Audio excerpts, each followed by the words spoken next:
Thank you. I'd like to call the meeting to order. We invite everyone to join the board in a moment of silence followed by the Pledge of Allegiance.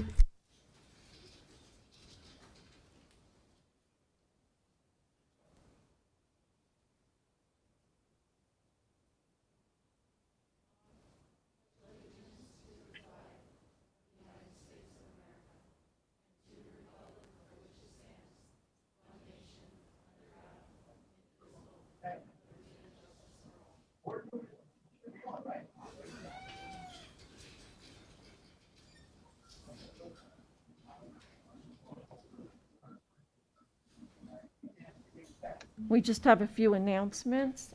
Board meetings are broadcasted live over Comcast Channel 28 and Verizon Fios Channel 32, and are live streamed on our district website as well as recorded for future broadcasting. And the board would like to apologize. We are starting this meeting 55 minutes late. Our apologies to our friends on Zoom and the community, so please accept our apologies. At this time, I will turn the meeting over to Dr. Lee. Thank you, Madam President. I'm going to go around to the podium, if I could.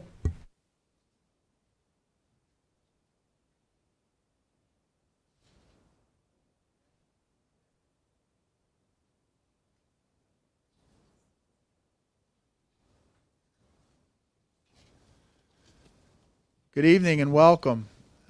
It's my pleasure to have with us tonight our food service coordinator, Polly Welsh. You all know her for her talents and skills and her feeding prowess day to day, and the thousands and thousands of meals she and her team provided for our community during COVID. So thanks for being here. And part of the thousands and thousands of meals is the community support we get from multiple partners. And we have one of our, well, my favorite partners with us tonight. Now I'm going to turn it over to Polly to share out what brings Giant and Mr. Gonzalez with us tonight. Yeah, as you said, Dr. Lee, we're really excited to have Ray join us here. And Ray is going to present for the Feeding School Kids program, check to the district here. And I have to say, I was so excited to see that a check came forward. And we're very grateful to the community for them supporting Giant and for Giant to give us this opportunity. So I would like to have Ray present the check to Dr. Lee. Thank you. On behalf of Bensalem Giant and the Giant Company, we are proud to donate $16,929 to the Bensalem School District. Thank you.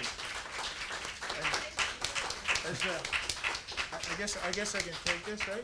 Yeah. So, here, we got another picture here. You get it? All right. Come on. Oh, thank you. Oh, oops. Forward. Oh, okay.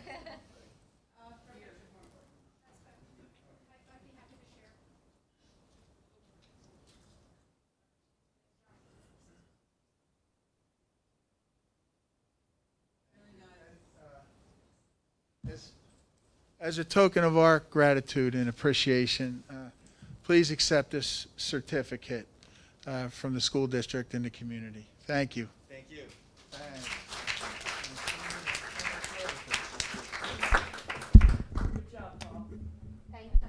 Thank you so much. Thank you.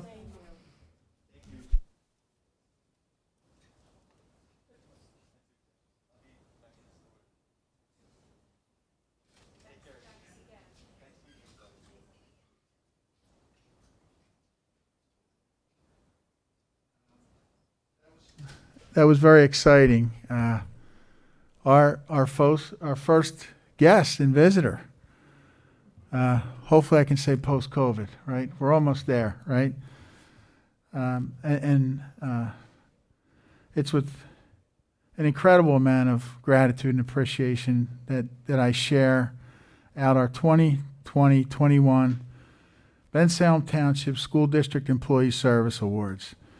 There are approximately 75 of my colleagues, your employees, and this community service servants listed here, and their terms of service range from 15 to 20 to 25 to 4 of our colleagues have committed 30 years to our school district and its children.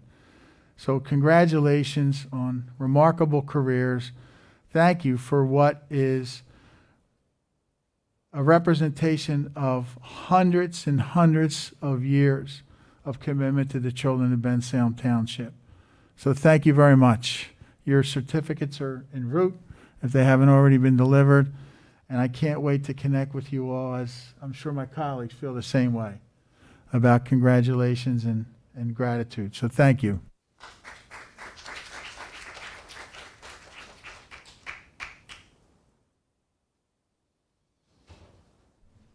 At this time, we'll have a presentation from the students at Faust Elementary School.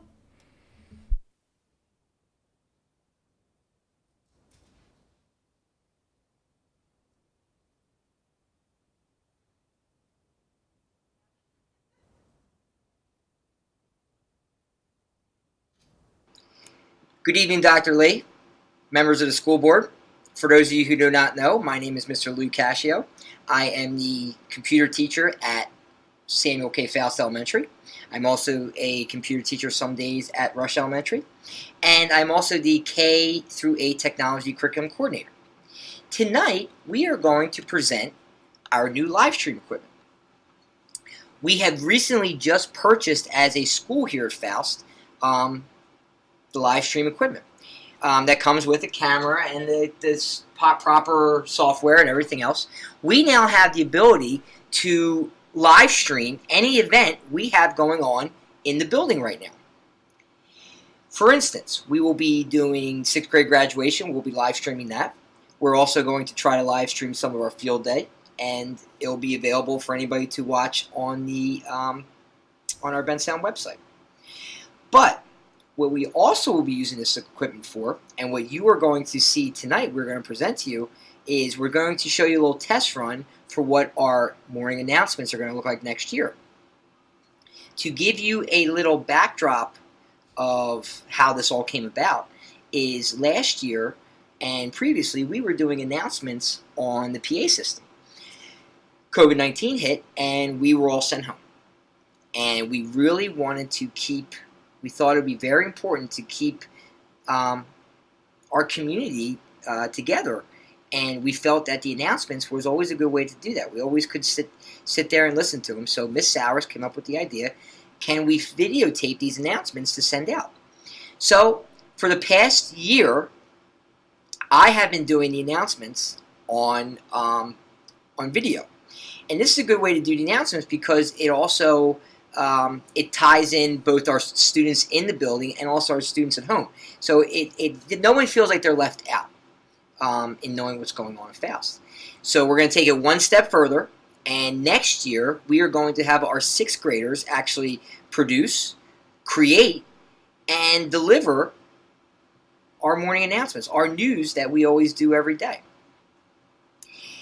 So what you are going to be watching in a few moments is our test run of using the equipment and a little creation of what next year's announcements might look like. Now again, this is only a test run. We've just got the equipment. We've just been playing around with it to see what it's going to look like for next year. I am actually in the back of the library right now. It looks like I'm in a little closet, but I'm really not. I'm in the back of the library. This is our little production area. And the students are going to get really acclimated to using the equipment and kind of seeing what goes into the day-to-day operation of delivering our news to everybody. It's similar to what the high school has with Al's Television Network and also Schaefer with Sunny Side Up. And we're just taking it down our level, so the experience will be there for when the youngsters get up to the middle school and high school. They will have experience with it. So the announcements have have always taken off. They've always been very exciting for all the students to watch. We take great pride in that here at Faust Elementary. And before we leave to move on, I just want to thank a few people. The first two people are definitely Miss Sowers and Mr. Tieryoung for purchasing the equipment and letting us really just run with it and see all the possibilities that the equipment can be used for and what we can give, opportunities to the students. And also, I would love to thank personally right now is another teacher in the building. Her name is Miss Kelly Burkhart. She has been helping me out this year with the announcements. She delivers a morning quote every morning to the students, kind of as a motivation. And the segment kind of really picked up. And we actually had students start coming with their own words of wisdom and motivation in the morning. So she actually now reads what the students come up with in the morning. So in this, we actually cut to her, and you got to get an idea of what we do in the morning for our announcements. So I just want to thank those three people. Again, Ms. Sowers, Mr. Tieryoung, and Ms. Burkhart for all your help with all this, getting this up and running. And we hope you enjoy it, and hope everybody has a good summer. And next year, when you're dying to get some of that Faust news, you could tune in every morning and you could watch Faust television. So we're going to get started right now. Thank you for your time, and have a great summer.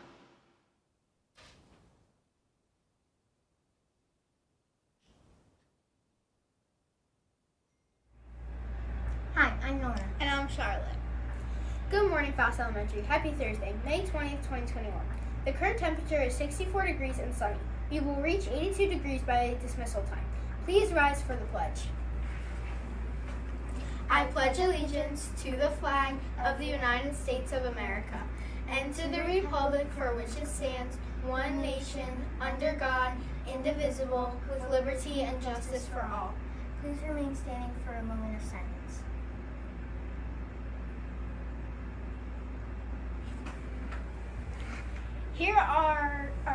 Today is day 5 in the rotation, and the lunch choices are tacos or sunflower butter and jelly.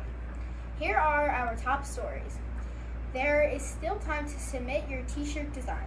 The last day is June 4th. Remember that your shirt needs to have Freddie and the 4 B's visible. Homerooms will vote on the shirts to decide which will be the school shirt for next year. Why we celebrate Memorial Day? Memorial Day, which will be celebrated on May 31st, 2021, is one of the most important American holidays.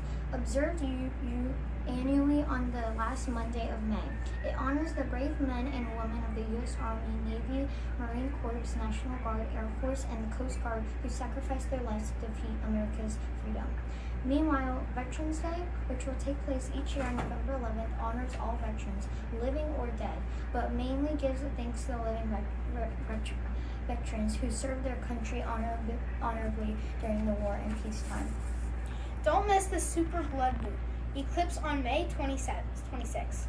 While total lunar eclipses are always spectacular, the one on May 26, 2021 promises to be particularly memorable, given that it coincides with a supermoon.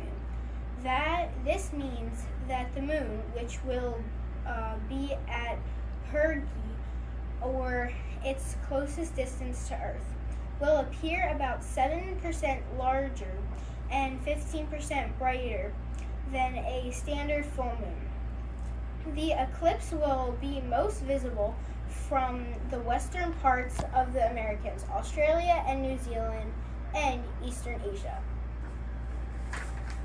8-year-old sets Guinness World Record for solving 3 Rubik's Cubes.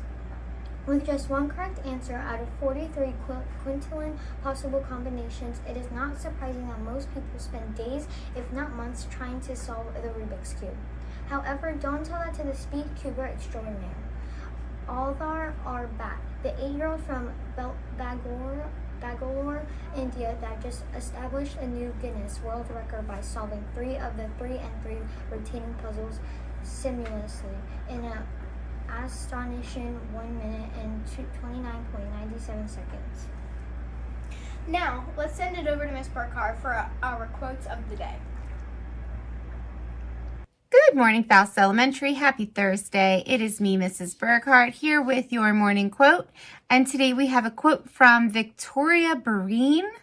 I believe, if I'm saying your last name wrong, I apologize, but Victoria is a second grader in Miss Hines' class. And her quote says, "If you have a horrible day, you can change your day." Well, Victoria, that's a great attitude, and she's right. If you're starting to have a day where you can just feel it, going south, like it's just not happening, and you can change that. So that's a really good point, Victoria. If you're having a bad day, you have the power to change it. So good for you for noticing, and thank you for sharing your quote with us. So I hope everyone has a wonderful day. And if you are feeling like you're getting off on the wrong foot, know that it is in your control to change that. Think of something positive and start fresh. Okay? You guys have an awesome day, and we will see you tomorrow. Thanks again, Victoria. Boop. Thank you, Miss Burkhardt. We hope everyone has a great day, and to remember to be respectful, be responsible, safe, and kind.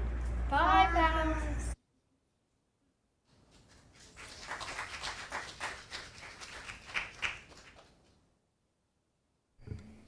That was awesome. Thank you so much, Faust. We'll move into the superintendent highlights. Thank you, Madam President, and thank you, Faust. Falcons are always impressive. On May 6th, Bensalem was honored to join local school leaders and education advocates from Bucks County and host a press conference to call for greater state investment in schools and to highlight the difficult decisions local leaders face in balancing school budgets. Speakers included myself, Tamia Scipio Smith from PCCY, K-12 Education Policy, Jason Harris, Superintendent Morrisville School District, Dr. Dana Bedden, Superintendent at Centennial School District, and Mrs. Colleen Bell, Valley Elementary Home and School President. Special thanks to Bensalem High School Marine Corps Junior ROTC cadets for their assistance. Cadet First Lieutenant Lorenzo DeBerry, Cadet Gunnery Sergeant Thomas Nicholas, Cadet Corporal Aiden Allen, Cadet Gunnery Sergeant David Davranov, and Cadet Corporal Daron Adams. And thank you for our board members who were able to join us as well. I think Mrs. Snyder and Ms. Fengels, great that you were there. Thank you. The 14th Annual Robert Massaroni Memorial Color Derby took place on Saturday, May 1st. The run was organized by the Just for the Kids Foundation and is a great way to keep Rob's memory alive and to benefit a great cause. Given Rob's dedication to children, all money raised by the event goes to support the Just for the Kids Education Foundation, a nonprofit organization which raises funds to give teachers in Bensalem money for innovative programming such as speakers and presentations that otherwise may not be funded. Special thanks to Mrs. McKenney for spearheading the effort, and to all volunteers, runners, and walkers. Also, the Bensalem High School Marine Junior ROTC.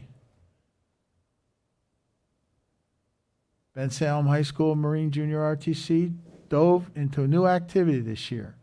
Remote mapping was performed by map maker Chris Gickus with a field checking team comprised of Marine Corps Junior ROTC cadets and their instructor, retired USMC Master Sergeant Sean Worthington.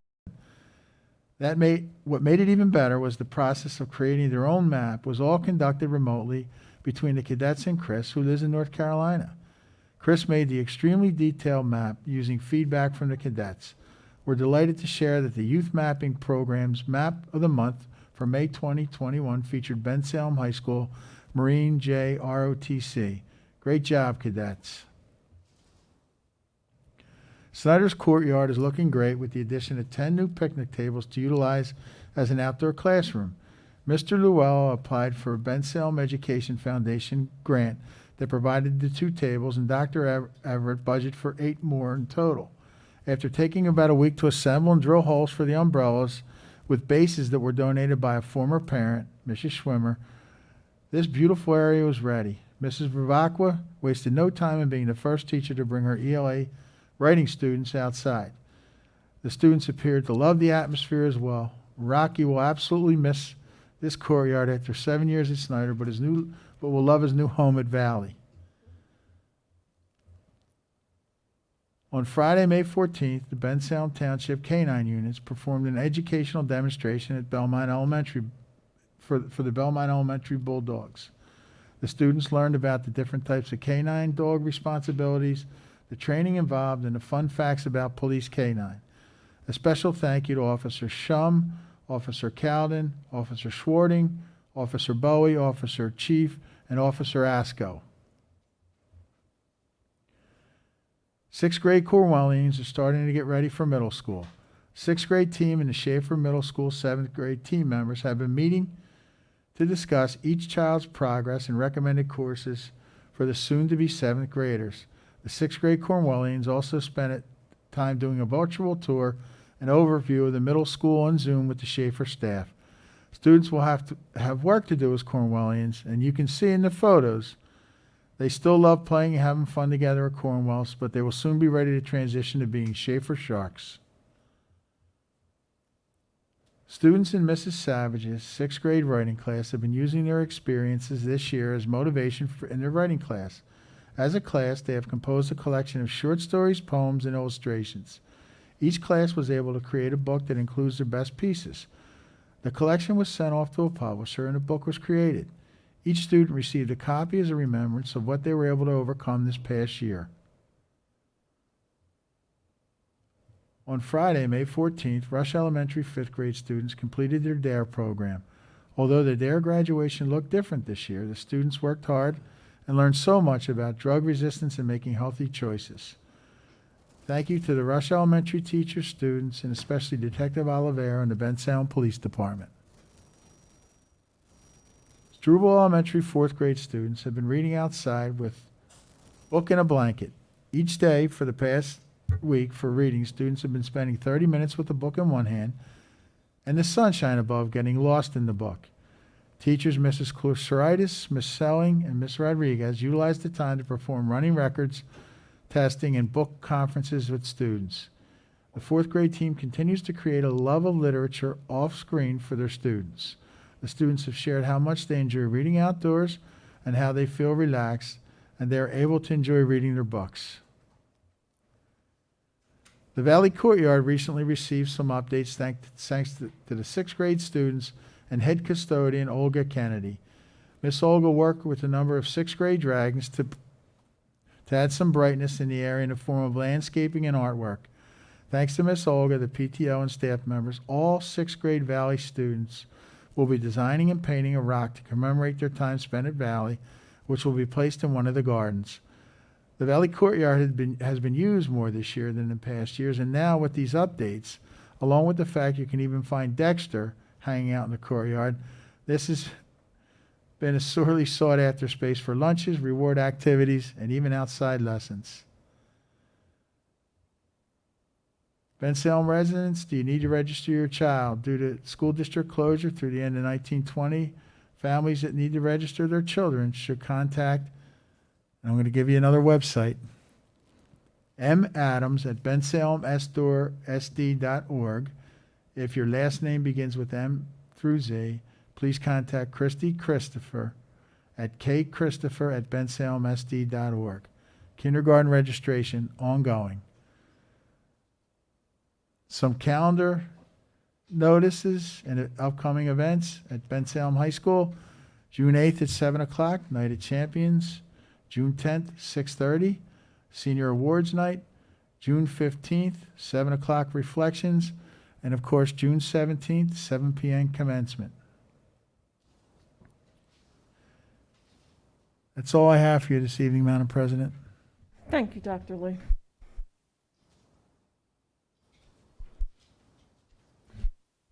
I'd like to entertain a motion to approve the agenda as presented. So moved. Second. Any questions on the motion? All in favor? Aye. Against, abstentions. We'll move into public comment number 1.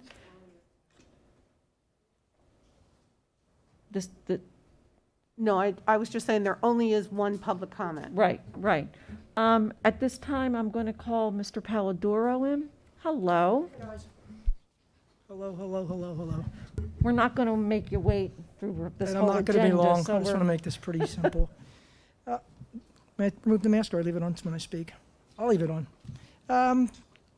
John Polidoro, 1035 Portside Drive, beautiful downtown Bensalem, Pennsylvania.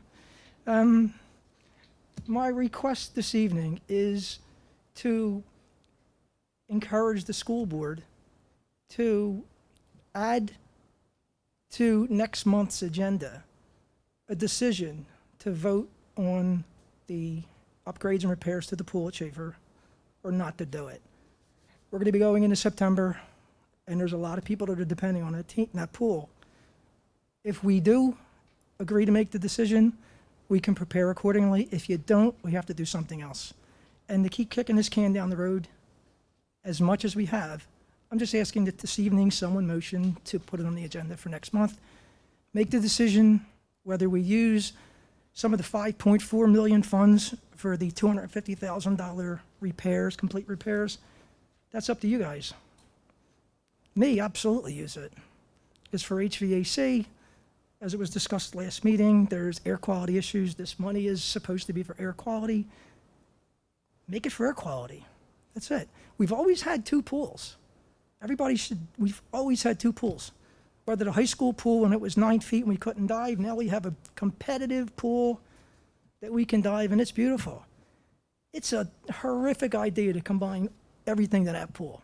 It really is. I mean, it's beautiful. When you start removing lane lines all day long, they're going to get destroyed. The swim meet that we were at, Mr. Cohen, you attended, the lane lines were sagging because they're getting destroyed from being taken in and out. They're wobbly, they couldn't tighten up. Our swim team can't have that. We have other issues, such as if we put our swim lessons in the same pool with the high school, they're going to have little kids in the locker room with high school seniors. We've never done that, ever. These are things that they make a difference. There's a whole lot that we have to worry about, and there's a whole lot of usage for that pool. So any parochial school student that's a resident of Pennsylvania that pays their taxes, our school taxes, they belong to a swim team that's been in that pool for as long as I can remember. St. Charles Borromeo is also St. Ephraim's. There's a lot of people watching this tonight. They don't want to see their team shut down. There's no room for them. There's no room. And I understand that this is our Bensalem public school system and it's priority 1. I get that. But it's the community that still pays our school taxes, and to tell them they can't swim when they make their efforts and everything they're doing has always been in that one pool, and you're going to shut them down. So what I'm hoping you'll do is consider what the cost is. Now, here's Mr. Steffi. Mr. Steffi and I did have a discussion on some of the finances. There's a few things I don't agree with. Before I leave tonight, I'm going to sit with him again. I'm going to give him my itemized list of what I have that is far less than what he has. And one of the things that I was concerned, there was a meeting in 2018 over at the high school. It was a budget meeting. Most of you were there. Miss Wood, you were there. Miss Nichols was there. That was the first time I met Miss Fernandez and Miss Fingal's there. Mr. Cohen was there. What was on a PowerPoint presentation, I spoke that day, trying to encourage us to get a grade school program, which I was never able to get started, which I think is a great idea. Get our grade school kids into a team. Then our high school team's going to be unbeatable. That goes out, that's done. But during a PowerPoint presentation, the number that was up on that screen, and I hope you remember this, closing Schaefer Pool was $50,000.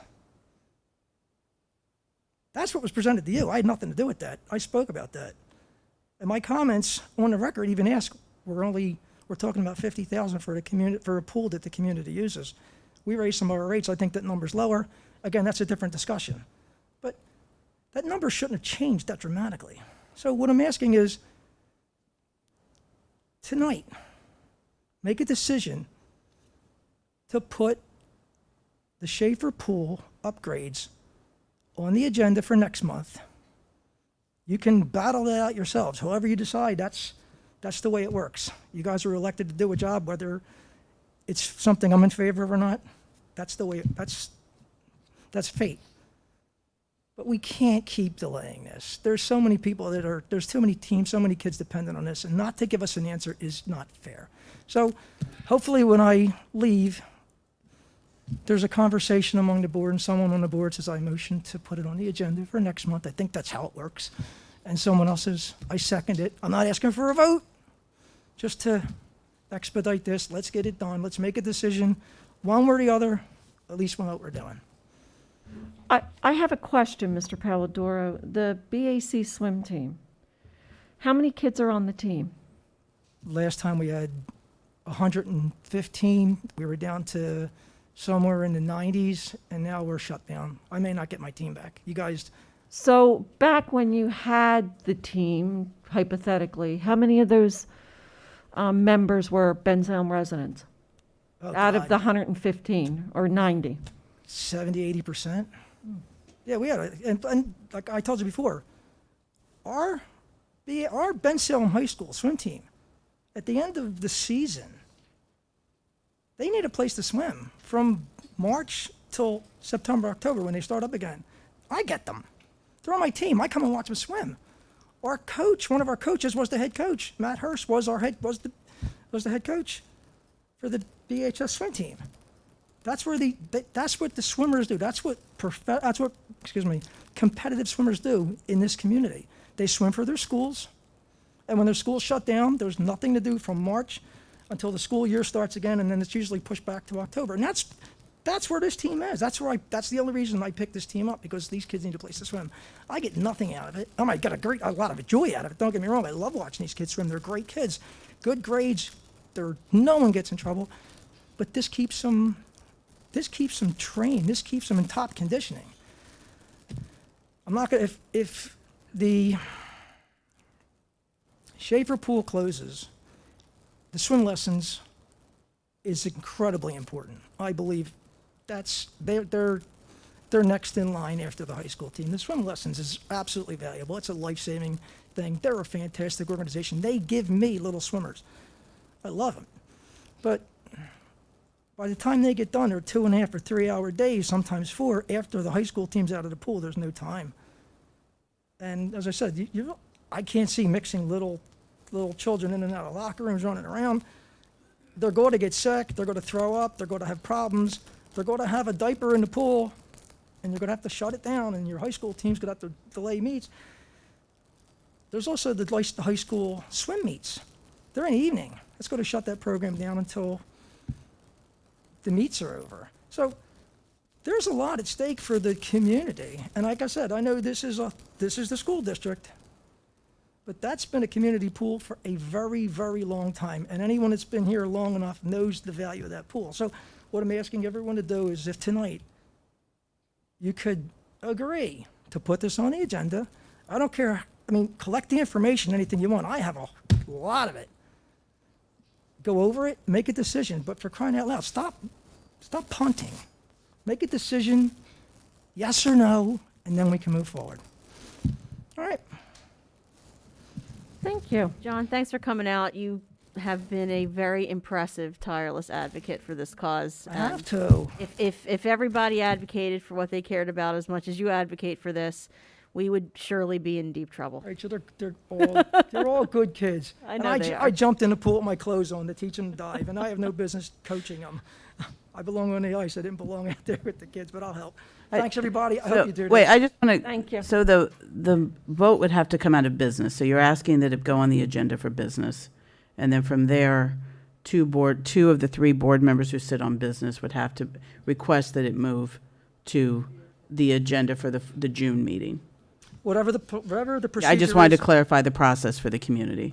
And there's going to be people coming to the next meeting. Right. I'm not holding anyone back. Believe me when I tell you, I'm getting a load of messages. Yeah. And I tell everyone, constant bombardment of the same So are people. we.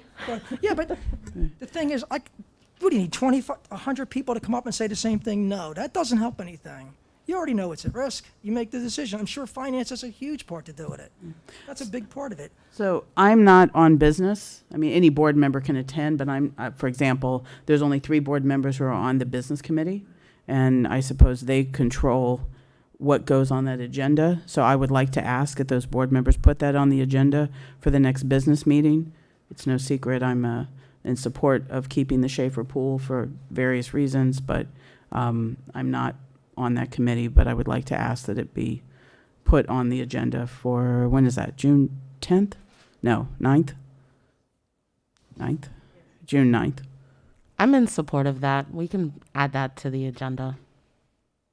On the agenda is one thing, voting is a completely different thing, and you guys. It has to get to the agenda, and then from there, if 2 out of the 3 board members are in favor of moving it to a vote, then it gets to a vote. So that's the process. Okay.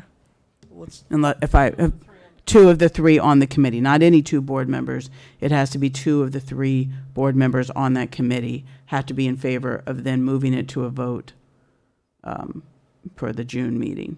all right. I'm not any of those, but thank you to the committee chair for putting it to the agenda. Any other questions? You're supposed to ask Thank you, me. John. Thank you, guys. Have a great night. Thanks so much. Jeez. Okay, have a good evening.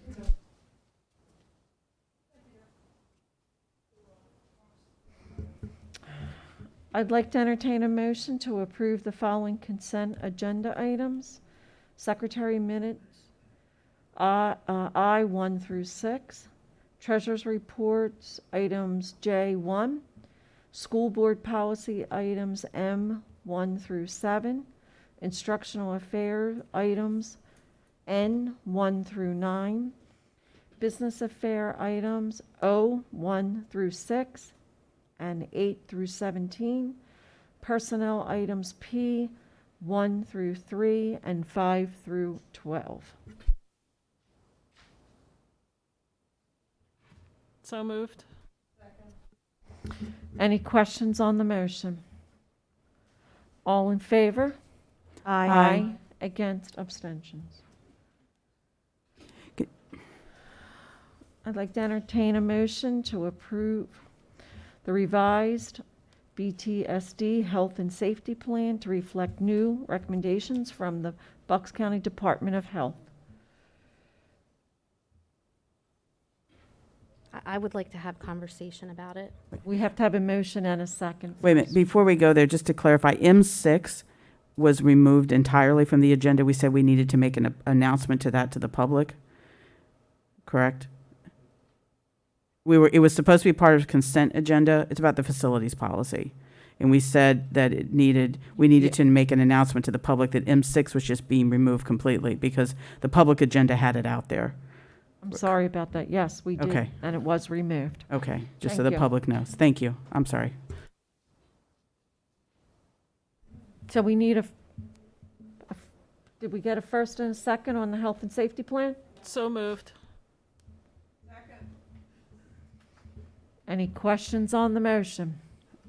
Yes, so I just wanted to discuss a couple of items with new guidelines changing. It seems that we would have the option to, or allow the option for students to wear masks or not. Based on our attestation from the original guidance, which expires on Monday, I just really wanted to talk about what our options are. It's not listed here, and if you review pages 28 through 31, it still states it's a recommendation. It's no longer a requirement. So I'd like to talk about it. I was going to ask, it's not inconsistent with this. Dr. Lee, for the public, could you go over what the proposed changes are? And then Ms. Benitez, you're saying the change you would like to see is not among the proposed changes. Could you just quickly review those, Dr. Lee? Sure. Thank you for the opportunity. Ms. Benitez, is okay to proceed? Oh, please do. Thank you. Thank you. Yeah, the substantive changes are, there are some other technical changes, such as removal of links that no longer apply, but the substantive changes are related to the visitor and volunteer policy. It'll be reinstated pre-COVID. The masking, well, we'll remove event and field trip restrictions while adding a link to event gathering capacity limits. The recommendation is to remove face covering restrictions during recess and physical education classes. Remove field trip assembly restrictions, add a link to the Bucks County Department of Health guidance for schools. I mentioned the visitors, and the big one is, a significant one, there are a few big ones, is to institute modified quarantine, which we haven't done so far, and I'm going to ask my colleague Brian Cohen to explain that to the board and our viewers. Sure. So, modified quarantine has been spoken about many times by Dr. Damsker and the Bucks County Department of Health, and basically what it does is it allows, in the past, when a student was COVID positive, all of those students in the vicinity of that kiddo would be considered close contacts and would need to be excluded from school for a certain number of days. If they got a test after certain specific days, they could come back earlier, but it was quite a significant amount of time. What the modified quarantine does is still allow those kids that used to be deemed close contacts, allows them to still continue to come to school with some certain stipulations, like they need to continue to wear a mask. They also need to be kiddos who would be, significant mask wearers. So there are some kids in some classes, particularly my classes, that may not qualify for a modified type of quarantine because they can't be sure to wear this for the entire length of day. It was originally designed for people to be able to continue to go to school and work.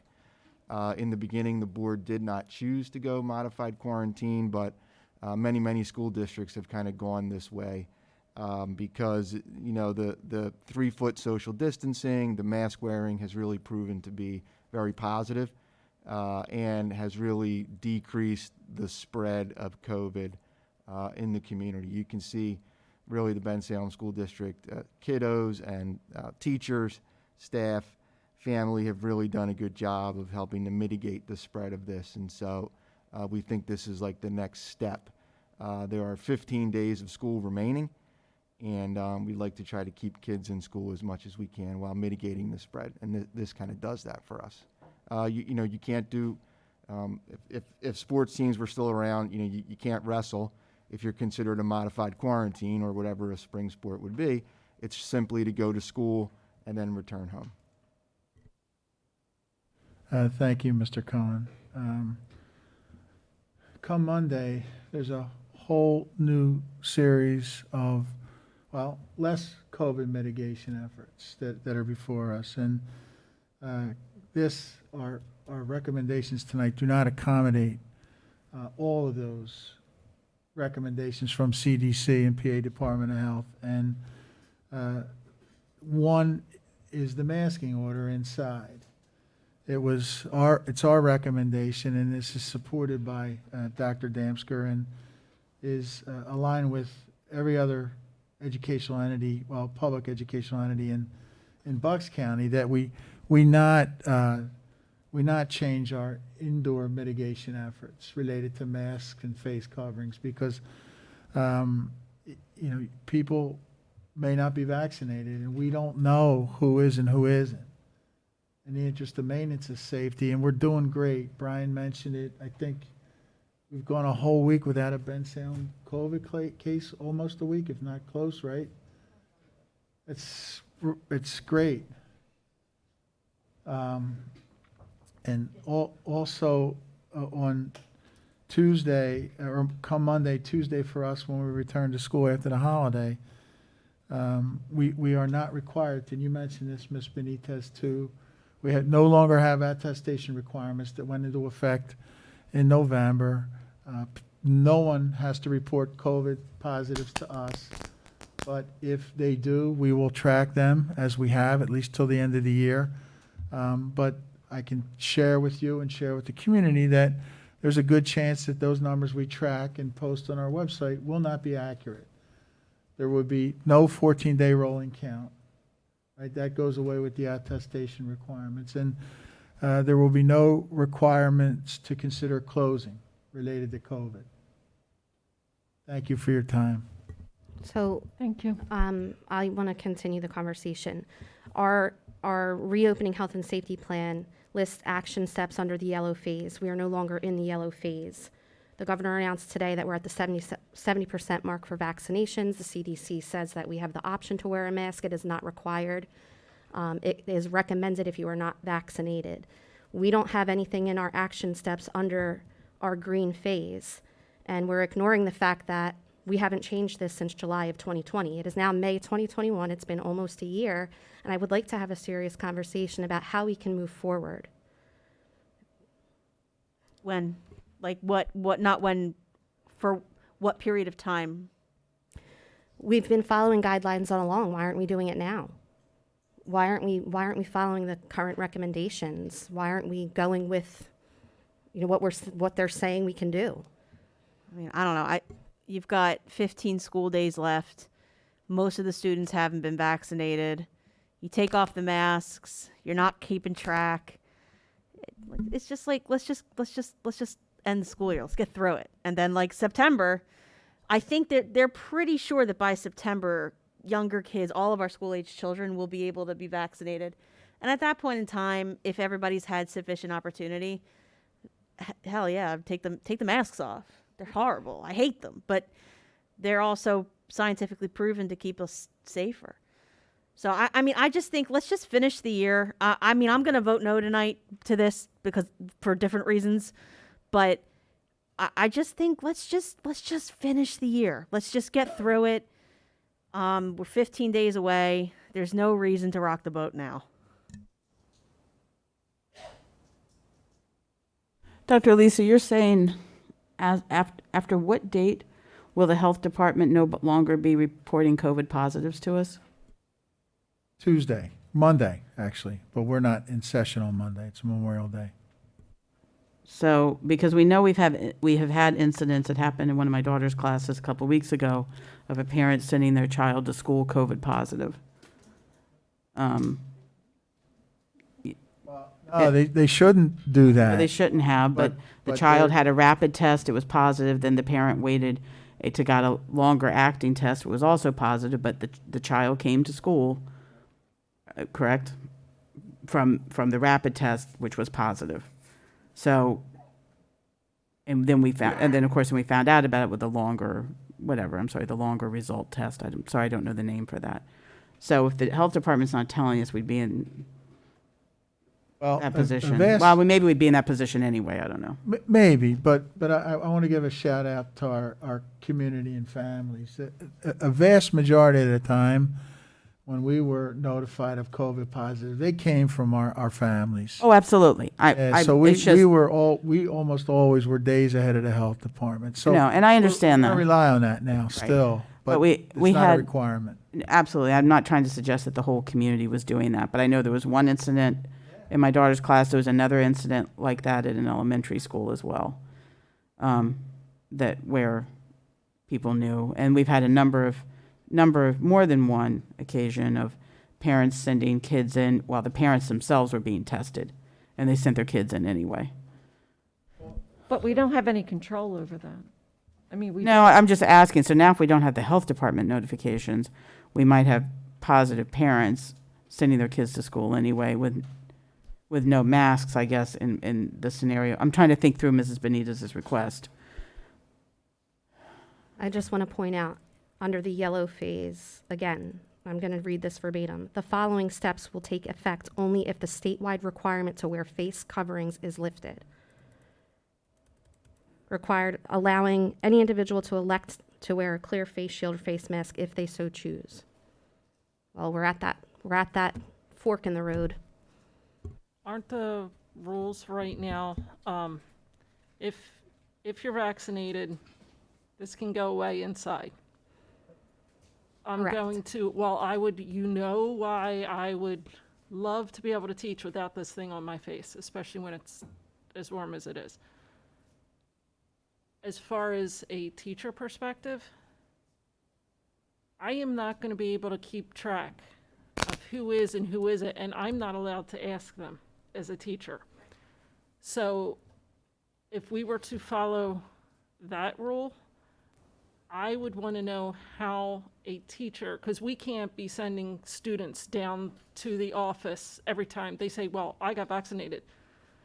Go to the office. Right. Well, they don't have to They're gonna hate provide us. proof. That's number one. And the second piece of it is if you're not vaccinated, it's no longer required anyway. It's only a recommendation. So I think that we should be really considering this. It should move forward. We should be moving along like the rest of the world. I mean, why are we going to continue to do this? We'll never know who's vaccinated. We are and not never going vaccin- to know. No, We're we're never never going going to to. know. I mean, It's who's none of our vaccinated and business. not vaccinated. Actually, I read an article today in the Washington Post. We are allowed to ask. It's not a HIPAA violation. I just read that today. We don't have to require proof. So you could ask me and I could say I yes. don't know. I think there may be a change. I don't know. I just No tossed that proof out there. required. Does To further research it. And now Amazon's selling the certificates online that you can get to, that you're Are they really? vaccinated. Yeah, they are. Yep. Did PDE put anything out regarding this? Because at the end of the day, that's unfortunately who we have to answer to. Yeah, PD, and I believe I shared this with you guys last Friday. I'll try and find it, but their direction was comparable to CDC's. In fact, it was a dual notification from Department of Health and DOE referencing CDC's new guidelines. But the consensus and recommendation, because of the management of masks and unknown, we don't know who's vaccinated. And many of our kids are probably not vaccinated. I know they just open it up for 12 and up, right? And 15 days left in school. That the recommendation is, and it's the board's prerogative to act differently for sure, is to maintain our health and safety plan throughout the rest of the year, except were noted on the plan itself and shared with you a little while ago and via email last week. I mean, even if they opened it up for 12 to 16-year-olds, there's going to be parents out there that are not going to vaccinate their children. They're just not. So in September, you're going to have children that aren't vaccinated. I've said all along, if that's a choice that people make, that's okay. But that's when there's a choice, and there isn't for everybody. So I've been pretty consistent about this. I mean, maybe annoyingly so, but until everybody has the choice and the opportunity, I think that masks should be worn, and the 12-year-olds and through 15-year-olds aren't all like able to get in right away. I mean, I think most of them can. So I think it's like You can walk you right can into walk the right. Okay, Neshaminy Mall. but there's still like even when they made them available, I think there's still that like kind of wait time. So I think we're still in that window right now. It just makes sense for the next 15 school days to just. I just want to keep it as is in terms of mask wearing. I just don't think there's any harm in it. I think there can be more. I think there is more exposure risk and more of a downside to doing it than not to doing it. I think that's kind of. And where I land. understand what you're Yeah. saying, but on the flip side of that, we're not giving parents choice. We're not giving parents choice by letting their kids either wear a mask or not. Just like when we were talking about going back 5 days. We didn't give parents the choice. The parents that wanted to send their kids back 5 days, we didn't give them that choice. Yeah, but they don't have to send their kids in either. So. Correct, but we didn't give the choice one way or the other. We didn't give the parents the choice. I don't know. I said my piece. Well, essentially, it would be for secondary only because none of the elementary are even eligible. So anybody in elementary buildings wouldn't, this wouldn't affect them either way. It would only be secondary that would even have the option. But like I said, as I would love nothing more than to be able to go in without this on, but as a teacher, and I'm thinking of the nightmare I would have to deal with, and my school is considerably smaller and easier to manage. It just, without a plan for what the teachers would do, I don't think I would be able to support that. Like, I don't know, even as an administrator, like a building administrator, how you would monitor that. But you don't have to, because it's not required for anyone, whether you're unvaccinated or vaccinated. It's only a recommendation. So you wouldn't have that issue. You know, don't we require proof of other vaccinations? We that do. are mandated. I mean, no, I mean like measles. We do require proof of these things. And, you know, I mean, you could still come to school. I mean, there are religious exceptions, but for the most part, we require vaccinations, and you can't come to school without them. Now, that's not an option right now. I meant, but by the fall, it may or may not be. I'm just saying, asking and requiring proof for vaccinations are permissible. Well, I want to just pip Certain vaccinations, yes. They Mandated. would have to put this on the list. And I would like to not do that.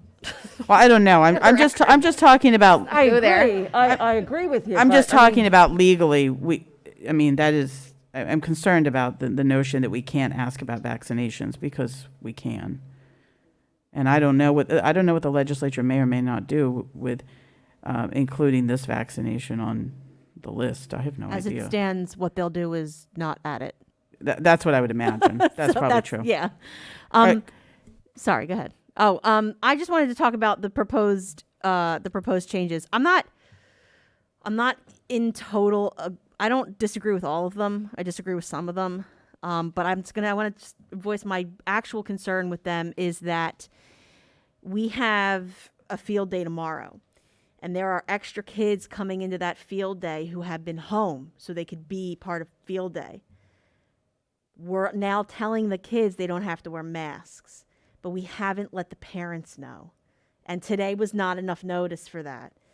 So I don't want kids wearing masks for field day in this kind of weather, but I'm very torn because we did not offer these parents who have made this calculated decision, I'm going to send my kid in for field day so they don't miss it.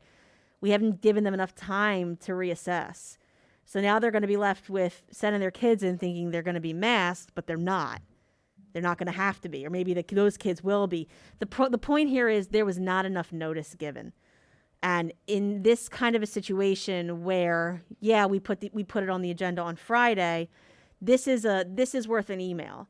This is worth a one call. This is worth more notice than what we're giving folks. So my biggest issue with these proposals isn't necessarily the proposals themselves, but the amount of turnaround time we're giving people to assess the information at hand.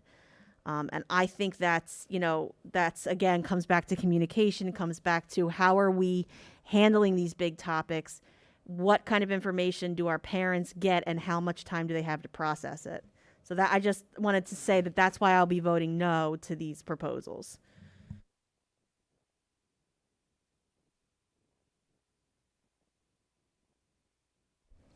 Madam President, can we call a vote? Could I just ask one last question? This is just on page 17, remove face cover restrictions during recess and PE class. Forgive me, but I have to ask. Dance class is not technically PE, but they work like a dog in there, and they sweat, and it's horrible. Mr. Cohen, am I not correct? You know our fine dance teacher there's much exertion. Would that come under this category? I believe it would. Thank you. I'd be in trouble if I went home and did not ask that question. Is there any other questions on the motion? All in favor? Aye. Aye. Against? Nay. Nay. Abstentions?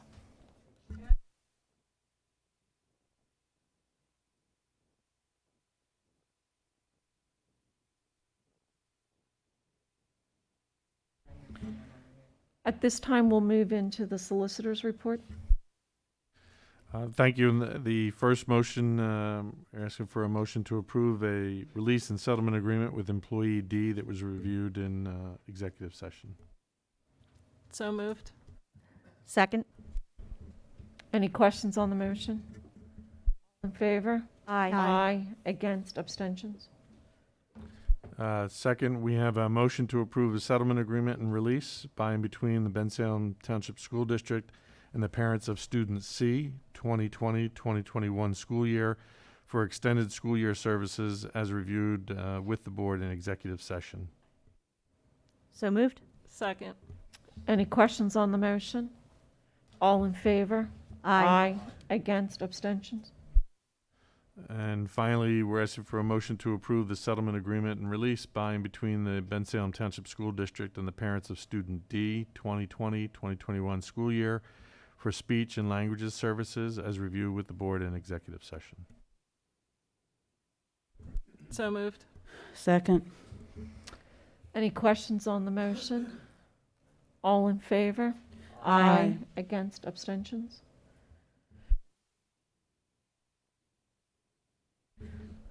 We have no school board, student school board reports, so we'll move into our, Madam President, I'm Sure, sorry, can I I'm interrupt sorry. them? Absolutely. My apologies. If I could weigh in on behalf of our student school board members, just briefly. Special thanks to Bensalem High School Marine Corps Junior ROTC Captain Caitlin Robinson, Cadet Captain Muhammad Kafia, Cadet Second Lieutenant Jaden Fobbs, Cadet Sergeant Nadira Begum for submitting the COVID year BHS student interview and reflections that can be found in your board docs for everyone's review and enjoyment, I'm sure. Thank you. You're welcome.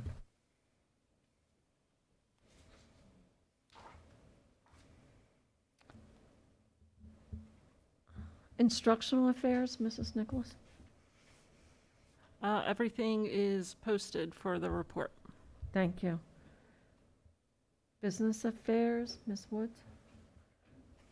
Everything is posted. Thank you. Personnel? Please refer to the agenda to review personnel. Thank you. And policy, Ms. Friend? Everything is posted. Thank you. Thank you. Liaison reports, and we're just skimming over these because they are all posted. So, Bucks County Technical High School Joint Board. I posted the agenda, but I just want to point out just Sure. a couple of interesting things Absolutely. because that was an interesting meeting. It was. We met Monday evening. First, it started with a presentation using, they have a large capital improvement plan. And anybody that's been through one, of course, you all have, you know some of this is really interesting. They picked a theme for this plan. It's called Warm, Safe, and Dry. And warm is the HVAC system, the safe is electrical system, and the dry is the roofing system. And I'll skip the story about the electrical room where the water was pouring down out of the roof, down past all the electrical equipment, because that was a nightmare. But they have a $21.7 million project, approximately, that's the estimate, due to come up 22-23 school year. Am I correct, Dr. Lee? Yes. Okay, and all that they're going to do is really interesting. I just wanted to point out to you, I hate to be a downer, but this may not have been the last pandemic. So I'd like for everybody here to keep in mind, if you're on the board during the next pandemic, I would like for everybody to look at a hard look at our ventilation systems. There are two really popular things that they're doing that I don't think we did, but, you know, maybe we did and I just missed it. But they're putting ultraviolet light inside of the ductwork which kills, of course, the virus. That was interesting, but very expensive. Then they're doing bipolar ionization in the roof units, and that's lesser expensive, and it's most effective. So if y'all could keep that in mind for next time around, that would be great.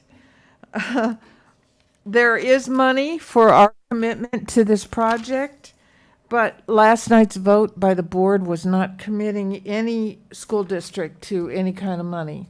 Our business manager and our superintendent have all those figures if you'd like to see them. But it looks to be 1/3 less than it was 4 or 5 years ago in 2018. So that's good. I also wanted to point out that we have a salutatorian at the tech school who's a Ben Salem student. And I'm just really, really proud. And I can't remember her last name. I think her first name is Jaden. Somebody help me. At any rate, we should be very proud of what she's done at the tech school. It's been a good thing there. And that's it. Thank you, Madam. Thank you. County Technical Authority, there's no formal report. The Bucks County IU Joint Board, Ms. Fingles? All of the notes are attached, so please feel free to peruse them. Thank you. And the Bucks County IU Legislative Committee, Ms. Fingles? We didn't meet. The Ben Salem High School Hall of Fame Committee, we did not meet. Charter School Committee, Ms. No Nichols. The Co-Curricular Advisory Council, I don't have anything to report out except that there is the golf outing on June 26th at the Country Club. It starts at 1 o'clock. Anybody that would like to attend golf, sponsor, buy a hole, by all means. We would appreciate any kind of help or donations. Hey, Kim, 1 second. Yes. Hey, just want to acknowledge all the signees today, the college athletes, and say congratulations to all those guys on their accomplishments and wish them luck in their endeavors when they go to college, because today was the official signing day at the high school. So congratulations to all those guys, and good luck to all our teams that are entering into the playoffs shortly. Go get them. Thank you. The Community Outreach and Public Relations Committee, Ms. Fernandez? Sorry, we had to cancel that meeting to a last-minute conflict with the meeting time, so. Thank you. But we'll be back next month, and maybe Dr. Lee will let us do something by then. The Diversity and Inclusion Committee, Ms. Woods? So the report is posted, but one announcement that I did want to make is that we will be holding our Equity Summit on June 2nd at the Ben Salem High School from 6 to 8 o'clock p.m. It is an open event. We are encouraging everyone who can attend to attend. It will also be live streamed. And we are really, really looking forward to that night. So all of the board members especially, I am encouraging you all, our cabinet as well, to attend to show support for the equity work that we are promoting here in the district. Is there a flyer that is going to be posted on the website? Because I've had some community members ask me about the guest speakers. And I'm assuming that there's going to be a flyer posted on our website of who the guest speakers are? Yeah, well, yes and no. The flyer is out already, and it has a link to who the speakers are. Okay. The flyer doesn't really make clear that it's open to the public. The new flyer does. Oh, it does? Okay. I didn't Mrs. see Fye the new posted one. a new flyer today. The other one was just to Oh, save the okay, date. great, thank And you. Ms. Woods and Ms. Fye worked on that. It's out, right? It is on the website. We should all pass it Okay, about. perfect. Thank you, Mrs. Fye. Thank you. But you do have to go, if you see the flyer, make sure you use the QR code to go to actually who the speakers are. And I on that note, I'd like to say last week, when I was at the polls, I received a lot of questions from community members about what are you teaching here at the schools? What does this mean? Concerns about equity. And one of the things that hopefully this summit will do is we launch our campaign, for excellence and equity, is to talk about why equity is something that unites us. It does not divide us. And so all of you who talked to me at the polls, specifically, Mr. Cohen and I were at the same poll. He was there. He had some of those conversations as well. I hope you watch, and so that we can all be best informed as to what really is going on here in our district. And I also had a lot of questions at the polls about it. You as well, yeah. Wellness Committee, Mr. Cullen? There was no report.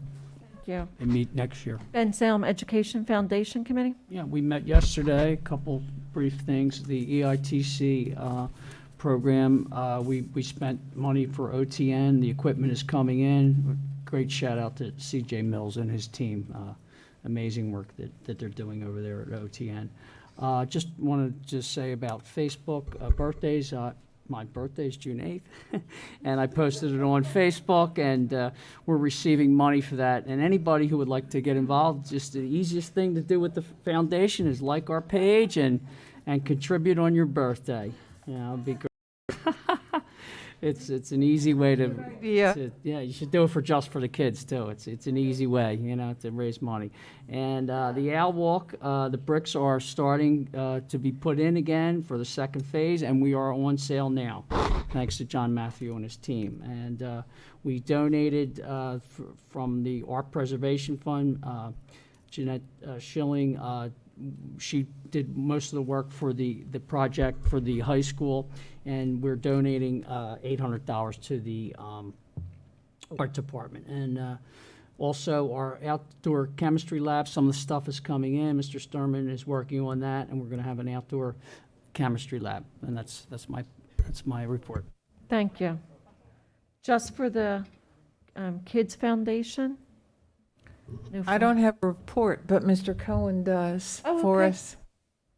Sure. So we met and we reviewed the Massaroni Color Run, and it was actually the most successful color run that they've ever had.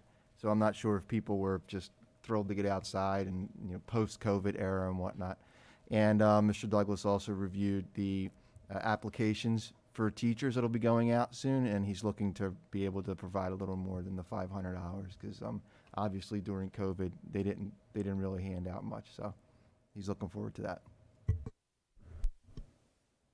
Do you have something, Mrs. Snyder? I just have that young lady's name who is the salutatorian is Jada Young. And I hope she'll forgive me for forgetting her last name. We're really proud of her. Yes, we are. Ben Salem Township Council Board Liaison, Ms. Benitez. I'll make it short and sweet. On May 5th, the Ben Salem Township Police Department, in partnership with Ben Salem Township, Building a Better Ben Salem Together, and Ben Salem Township School District, unveiled the latest addition to the squad, the Copsicle. The Copsicle is an ice cream bus that will serve free ice cream to kids around our community while building relationships with our youth and providing families resources. We'd like to thank our contributors from Philadelphia Water Ice, Ben Salem Lions, and Judy Loftus Graphic Design for your time and donations to help make this project come to life. If any of our teachers, our staff, are interested in having the Copsicle come visit your classrooms for some well-deserved recognition, please contact me. I have the hookup. Also, council meetings are held on the second and fourth Monday of the month. The township building is now open, and our first meeting that will be open to the public will be June 14th. Thank you. Thank you. Ben Salem Drug and Alcohol. They are not meeting over COVID. I did meet with one of the directors, but they are not meeting. Thank you. Ms. Fingles, did you want to speak on any of the policies 8 through 13?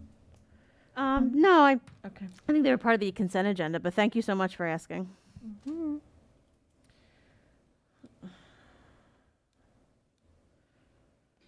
Business affairs. Item number 7.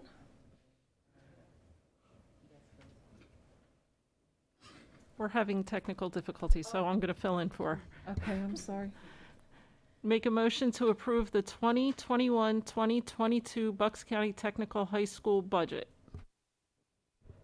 So moved. Second. Any questions on the motion? This will be a roll call, Mrs. Harder? Can I just add real quick? We are actually in a good spot when it comes to the tech school next year.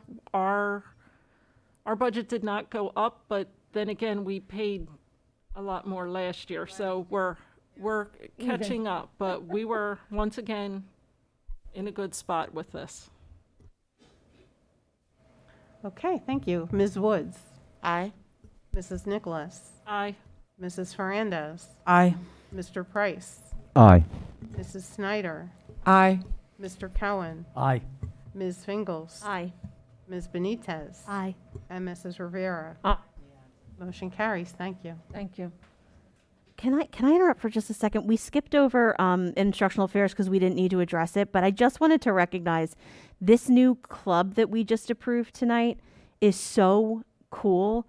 It's called Colors for Coats. Yes, I did read about that. It is really cool. And so just for the public's knowledge, it's a club that basically for high schoolers to discuss how availability of healthcare kind of intertwines with like social issues and just general financial issues. That is such a high level conversation to be having at this age. So I just want to thank the teacher, and I'm sorry, it's not pulling up on my computer right now, but for the teacher who is... It's Kate Howell. Okay, so to Kate Howell, thank you for supporting this club. To the kids that are interested, well done. I mean, it's just really impressive. That's all. I just wanted to mention it. Thank you. Business Affairs, number 18.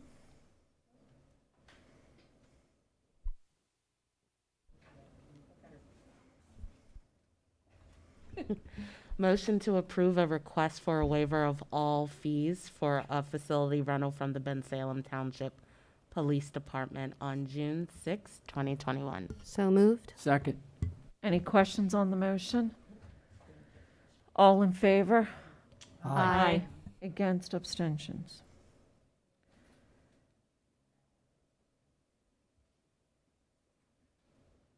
Personnel.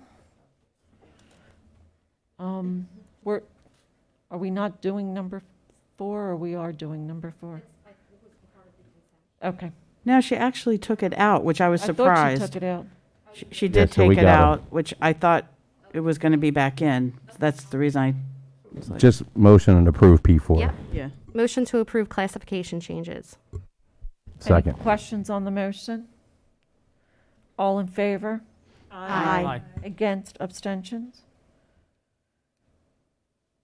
Number 13. Motion to approve resolution and policy for wages, hours of work, and miscellaneous working conditions for the cafeteria workers employed by the district from July 1st, 2021 through June 30th, 2025. So moved. Second. Any questions on the motion? All in favor? Aye. Against, abstentions? Number 14. Motion to approve agreement between the Educational Support Professionals Association and the Bensalem Township School District for July 1st, 2020 through June 30th, 2024. Second. Any questions on the motion? I'd like to say something about this. I understand that the district and the leaders of this bargaining unit negotiated in good faith, and these are the terms that they have come to and for which they're seeking our approval tonight. And I respect that. However, in looking at the actual pay scale for these employees, and I'm sorry, I forget which page that's on, but if you look at this pay scale, thank you. I am saddened by this. These 80% of these employees, roughly, are our community members. In some of these classifications, you're looking at from year to year a 50 cent an hour raise. There was one point it was 30 cents. I mean, as folks move along, you know, in salary and it depends on there's different classes in this agreement. So, you know, they're not all the same. I understand that, but and I have been told by our business manager, and I certainly believe that these apparently are industry standards, but I think Bensalem should do better. This is just, in my mind, this is unconscionable how little we pay some of these employees who are in the schools every day with our children. They don't get paid for holidays that other staff are paid for. We just should do better. So my plan, you're going to hear me vote against this contract, and it is because we should be doing better by these people who stand, who stand by our most vulnerable children every day. I agree. And the job that they do is incredible. If you could be in the classroom and watch them, they just do an incredible job. And it's just a shame. It's not a living wage. Many Red of those peppers employees have gone up more than 30 cents and 50 cents in the grocery store. And these employees, many of them have to have additional jobs. They work, you know, full-time for us on a day, and they have to go in other additional jobs just to make ends meet. This isn't right. I would just like to point out that everybody in this group had people negotiating for them, and Yes. they could have done better for their bargaining unit. So we can approve what is brought in front of us by collective bargaining. So if this group feels that they're somehow not right, needs to go to their collective bargaining and go after them to do right by them. And then we can do right by them. But that's the part of collective bargaining. No, we do. I'm very familiar with collective bargaining. We do have the ability to do better because we make proposals as well. Certainly, and we've made proposals, you know, both sides make proposals with regard to vacation time, days for which they will receive pay, all those things. And let's remember, all these folks came in, unlike our entire teaching staff, they came in and for our OWLS cohort the entire time during COVID when other staff didn't have to. And they were there. So you're right.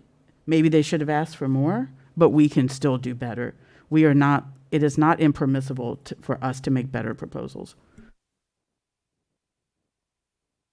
And I'm not buying the argument that the rest of the county, it's the same all over. I don't buy the same all over argument. That's just not. It's just not right. Look, I don't support John much, but he did provide the data. He did. He did provide the data that supports what he said. Yes, he did. So, I mean, we can buy it or not buy it, but John did provide the data that supports that information. Yes, he did. Yeah, I think, look, it is pathetic what we pay these folks, and I want to make it very clear that everybody negotiated in good faith. All right, this is not a comment or a criticism on anybody that was part of this process. I will be voting to support it because there has been an agreement between everybody, but these are some of the most challenging jobs that we have here in the district. And that's not to put down anybody's job. These jobs are hard, and they're working with the kids that need a lot and need the most and deserve it. So I would, in the future, it would be good to see more. And frankly, if this is the industry standard, how can we value these positions so low? It's really pathetic. So get it together, industry. All right, that's it. Thank you. Any other questions on the motion? All in favor? Aye. Aye.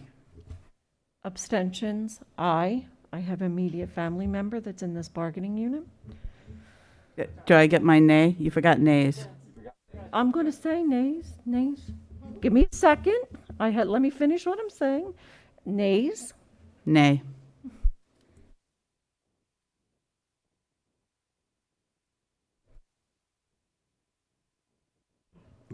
Item 15, motion to approve agreement between SEIU Local 32BJ, District 1201, and the Ben Salem Township School District for the period of July 1st, 2021 through June 30th, 2026.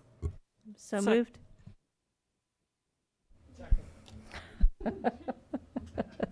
Any questions on the motion? Make a briefer statement here. I'm a little concerned about these salary increases too, although our drivers, and they're doing a great job. They've also been out there driving, during COVID and delivering, helping take meals out into the community, and they put a lot of work in. Some of their rates are a little bit higher, so I'm also concerned here, but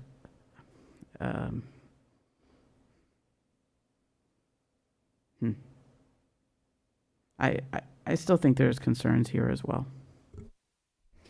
If we're going to start offering some extra money, we need to start thinking about which pots we're going to pull out of. So when it comes time to negotiate, if you're going to offer more, we just need to start thinking about where else it's going to come from. I'm absolutely happy to do that, but the salary rates are so low, at least on the other group to begin with, the incremental increase, it would not be difficult to find those dollars because there's overall, collectively, it would be such a small amount, unfortunately. Any other questions on the motion? No, but I'll just digress to the same thing, that if this unit isn't happy with their collective bargaining, that they put those people in place. That we can do better, but you pay dues and have representation. And the district and the bargaining unit, in good faith. So this is the agreement that we came to. So if this bargaining unit isn't happy with their agreement, they put their leaders in place. So let's send a message out to the bargaining unit and those folks who bargained for them. They need to do better. Any other questions on the motion? I just want to know how much John Steffi's head is exploding right now. Just like from a Much scale what? from like 1 to 10, like how big of a... Yeah. I just needed to know, that's all. He didn't get up and run and leave.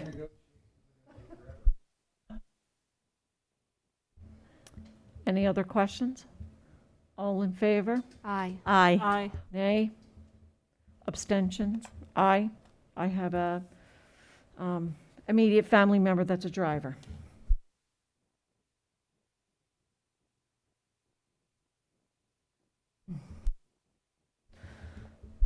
I'd like to entertain a motion to appoint Rudolph Clark LLC to provide legal services for Ben Salem Township School District for all basic legal matters and litigation by the school board at the rate of $175 per hour for all partners and associates as submitted in the response to request for proposal for legal services. So moved. Second. Any questions on the motion? I have a question. So because I want to be sure this is very clear, the letter from Rudolph Clark, which is dated in February, clearly states that it's Rudolph Clark along with Pizzo and Associates. And that is here, and it indicates that Mr. Pizzo would be lead counsel. However, this wasn't on Friday, but there's a letter here dated May 24th. Let me refer to that, which states, contrary to the proposal that's attached, which states that, and this is from Rudolph Clark only, there's nothing from Mr. Pizzo, and Mr. Pizzo and Associates, stating that it would be Peter Amuzzo, who would be the attorney attending board meetings and be main point of contact for the district's legal needs.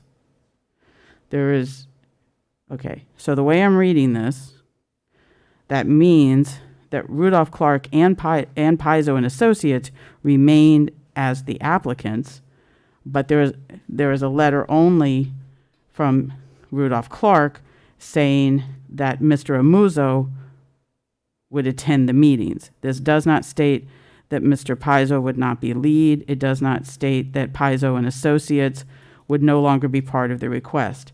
The motion says it's only Rudolph Clark. So we need clarification. I would like, is the motion then that Pizzo and Associates receives no part of the solicitorship? Because that's not what the RFP is. Rudolph Clark, on this letterhead, has Joe Pizzo of counsel. So I would assume that he was part of the firm and would be one of the 21 people that would be representing us. Now, at the time of application, he was not of counsel.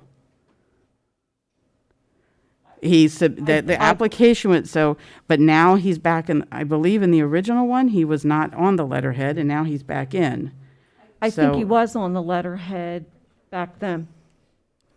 Well, then why was it submitted as Rudolph Clark and, I'm trying to go back to the initial RFP.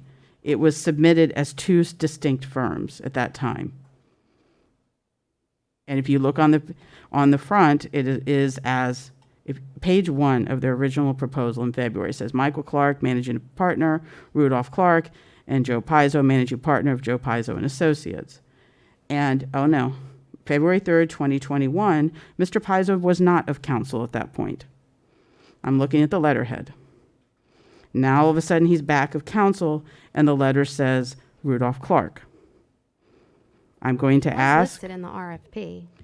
as a separate attorney. The letter of May 24th says it's only Rudolph Clark.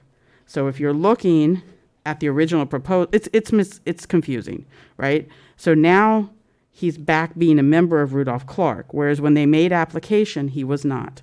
Well, he's of counsel. He was not on February 3rd. I've got the letterhead right in front of So me. the question is, who is counsel for Ben Salem School District? The motion says Rudolph Clark LLC. That's it. That's the only one. Okay, right. The letter that was submitted, I will be the attorney attending your board meetings. I will be your main point of contact. And that is signed by Mr. Amuso. Am I saying that? And back when it was on the agenda before, I remember that Mrs. Ferranda said that she wanted a letter stating that Mr. Amuso would be the person attending the meetings and sitting there. That's not quite what I said, if I could. There were two things. First, I said that Pizzo and Associates would not be involved at all. And that is because at that time, Mr. Pizzo was not of counsel at Rudolph Clark. So that I was very clear, and I can go, I'm ready. I have my reasons as to why it's not appropriate for Pizzo and Associates or Mr. Pizzo, now back to being of counsel at Rudolph Clark, is appropriate to serve. So if the motion is that it is solely Rudolph Clark, the motion, now that he's back on the letterhead, and I don't know what their internal arrangements are, I can only go by the letterhead, which is different between February 3rd and May 24th. So therefore, the motion, it would have to be Mr. Pizzo is excluded from all work as solicitor for the Ben Salem Township School Director.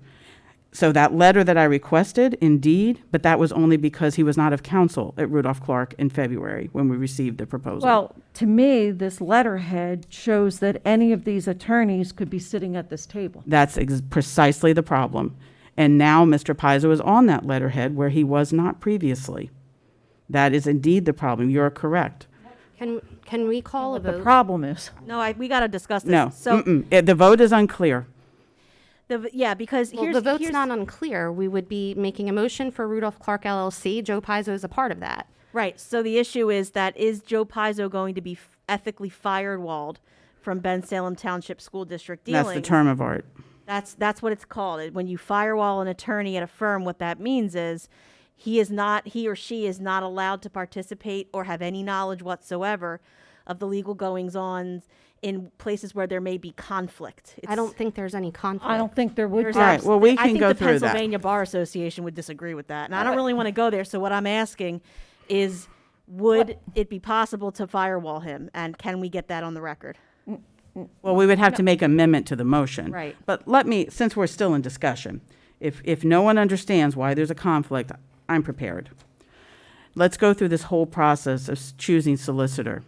This, and I know some of my colleagues, because personnel matters are appropriate discussions for executive sessions. So my colleagues, please bear with me. 2 months ago, I explained my feelings and my professional opinion as to why this is an inappropriate screening process in consideration. Number one, I don't believe the request for solicitorship was widely advertised in appropriate legal sites. We only had 3 applicants. There are other applicants who were unaware of it. I know one of our applicants only heard it by word of mouth. Number 2, we convened a panel of the board members to review these applications, and Ms. Rivera, you purposely excluded both of the 2 attorneys on the board who have, if I may finish. I did not, don't blame me for excluding. I didn't purposely exclude Okay, anybody. Mrs. Rivera, let me, may I finish? And then certainly you can respond. I'll rephrase if you like. What you did is after both attorneys brought to your attention that you had convened a committee without either of us, and I actually deferred to Mrs. Fingles. I thought she might have more time. But nevertheless, you convened a committee to review an RFP for a book of business of lawyers, yet you did not place either of your lawyers. You did not expand the committee, because no one was requesting that any of the other members be removed, but you did not expand the committee, and you could have. So you may not have purposely excluded, but when brought to your attention, you failed to include either of your lawyers on this board. And when you sit in this seat, if you ever sit in this seat, you'll be able to do that too. I would not do that because I'm a big, and if I don't know what you don't know what you would do sitting in this seat. Oh, I wouldn't, if we were. Let's get on with your Let's list, keep going. please. I've got plenty more. Then, once the committee was convened, there was no actual interview of these firm candidates. In the profession, maybe Ms. Fingles may or may not agree. In my experience, it is unheard of to award a large book of business without at least a personal interview, an opportunity to present. As far as I know, none of the firms were given that opportunity. I find that unusual. Okay? I do not believe there was an appropriate investigation of any of the candidates. For example, did the committee investigate the ethical complaint, or it was a legislative request for an investigation of Mr. Pizzo based on his November 2020 legal work? Are you aware that that was out there? And you didn't sit on the committee, but I don't know if the committee was aware of that. Did they investigate it? Did the committee investigate the details, because I don't know them, Mr. Clark was temporarily suspended as solicitor of a school board? That was reported in the Levittown Times here in Bucks County, one of the school boards in which he serves. He was temporarily suspended from that position. Did the group consider that? I also, based on our conversations, I do not believe there was any consideration of the firms, any of the candidate firms' commitment to diversity.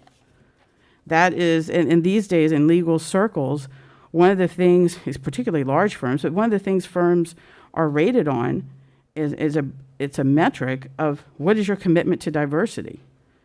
Rudolph Clark. That is a bipartisan firm, though, of Cancel, Santa Sarah, and I think Colette. Absolutely. It is a bipartisan. But that's not what I mean by diversity, Mr. Cohen. By appearances, if you look through all the members of the firms, all 3 of our candidates, there were 3, for the public, there were 3 candidates, as I believe 3 RFPs were submitted. If you look at them, certainly Rudolph Clark appears to be lacking in diversity. They do have 1 female partner, but that is it. That is a standard metric of comparison, and I do not believe that that was performed by the committee. Now let's go to Mr. Pizzo specifically. This is a grave conflict of interest, and let me tell you why. Number 1, Mr. Cohen himself publicly, in one of these meetings, publicly thanked Mr. Pizzo for serving as his campaign manager to election to this board in 2019. He publicly thanked him at the time. He's allowed to do. Yes, he is. But I assume he did that at no cost to you. It's no cost to me. Okay. Yeah. Thank you for confirming that, Mr. Cohen, because that makes it worse. Mr. Pizzo served as your campaign manager, at least you. Now, at that time, I have no idea. To the party. Thank you for confirming that as well. I'm getting there. Then that means he served as campaign manager to you, Mr. Price, Ms. Benitez, and Ms. Nicholas that year. So you have just said. For this office, he was your free campaign manager. Totally legal. Oh, it is. But you don't think that that's a conflict? I think you need, okay. I think that, and I'll explain why that's such a problem in just a minute. So let's start there. I also am aware that Mr. Pizzo served as legal counsel for Mr. Price in the 2019 election lawsuit. Now, of course, That's I'm not so false. He did not? He did not. He did not That- speak on your behalf to Did counsel? not. Did not. Should I call Miss Janine Asani to find out if Mr. Pizzo did not speak to her on your behalf? I asked him a question, and he asked, should I reach out to her? I'm like, if you want to, fine. If you don't have to, then no. All right. Well, he did. We do not have to answer questions. We're not being questioned. This isn't litigation. We need to vote. Okay. So if Oh, you would no, like but to- I have an I understand that opportunity. you want to go through your list, and that's totally fine. Respect that. But Okay. please. So then my list is again that I don't know what type of financial arrangements there were, but Mr. Pizzo did reach out as counsel on behalf of Mr. Price during the 2019 election lawsuit, which was filed with the Bucks County. He is also, as Mr. Cohen was kind enough to confirm, he is the attorney for the Bensalem Republican Party. That's very partisan. That's common knowledge. We didn't need Mr. Cohen to confirm that. That's common knowledge around Bensalem. In terms of your colleague, Ms. Benitez, has asked that, but I'd like you to keep going, Mr. Cohen. So the solicitor for Bensalem Township, that is a direct legal conflict. How many times does this board, we have to vote on things, we may be entering into some type of an agreement with the township? For example, recently when we did the flashing lights, right? I'm sorry, I can't think of the names of those. That was an agreement between the township and the school district. If Mr. Pizzo is involved, now he can be firewalled off, but as Ms. Fingal suggested, but if he is involved, he is the Bensalem Township solicitor. So I believe Rudolph Clark does some work for the township too. Well, thank you for confirming that, because You then can go on their website. and- It shows all their pictures on their website. thank you for helping me, because I'd forgotten that point. And the other thing is, Mrs. Fernandez, there are attorneys that represent both. I believe from Rudolph Clark is the only local firm who does that. No, that's not true. Which other firm does that? Mr. Garten represents. Does Mr. Garten represent a school district and a township? Begley You're Colley does asking too. Mr. Core to participate in this when you're not selecting his firm? Begley Come on, Begley Mr. Colley Mayor. does represent too, so I think it's Central Bucks. Not fair. Can't do that. Central Bucks and the township over there. I'm not aware of that in any of the local districts. And- Perhaps and- that has and changed Mr. recently. Prophy was the secretary of the Executive Republican Party for 30 years. Oh, yeah, I know. Well, He was a solicitor here for 30 years. Yes, and you will recall that the first 3 years that Ms. Woods, Ms. Didn't vote Fingles, and for I them. were on the Didn't vote board, for them. Yeah, I do we recall said that that. needed to be addressed, and I don't know if Mr. Prophy's retired or what his situation is, but there you go. There are legal conflicts. You can't do both. You'd have to Do be you think walled off. Mr. Pizzo would remove himself from something No, I'm like so that? sorry. I do not anticipate Well, that I he would. do. I think he was. Did you interview him to ask him that? There is nothing that says you can't do both. Yeah, there Yes, is. there It's actually called are a P- legal ethical rules. There are attorney rules of ethics Yes. that you actually have to you have to take a separate test to be able to be an attorney. And this is an ethical problem. And I really believe that if this was reported to the PA Bar Association, there would be an investigation as to whether or not it is appropriate. Just because other people do it doesn't mean it's good practice. And there'd be multiple districts that would have then the they same. should And they probably should get it do that. together. And no one finds it now, noticing the letterhead, it seems rather suspicious to me that he was not of counsel on their letterhead at the submission. He was a separate firm. Now, and perhaps he maintains his separate firm. I have no idea. But now he's back on the letterhead. This letter didn't arrive. It wasn't on the agenda on Friday. It couldn't have been because it's dated May 24th. Now he's back on the letterhead. And if we had not looked closely, put my readers on, wouldn't have noticed that. Now let's talk about my last point. There are already concerns in our community of undue influence exerted by the township on this school board. It's rampant, and having the solicitor of the township now back to being of counsel of the solicitor firm that we hire, whether Mr. Amuzo sits in that chair or not, that would further cause concerns about a lack of transparency and undue influence. And let's just get down to the bottom line. Including Mr. Pizzo without a specific indication that he must be firewalled from all business, it appears to be cronyism. Nepotism is when you give jobs to your relatives. If you're in a place and all your relatives work there. Cronyism is basically a thank you for favors. Favors such as being a campaign manager for free. Favors such as making calls on someone's behalf in other lawsuits. Favors such as representing the Republican Party for free. Okay? That's cronyism at its heart. I don't know whether he does that that was for your final free. point. Mr. Call a Cohen just confirmed for us that he did do that for free. Watch me personally. Nothing Call a to vote. say in response to any of this? You think that none of this is a problem? I do. I find it beneficial that somebody that coordinates with our township, we partner with regularly, can have some insight. He has many years of experience in the municipal space.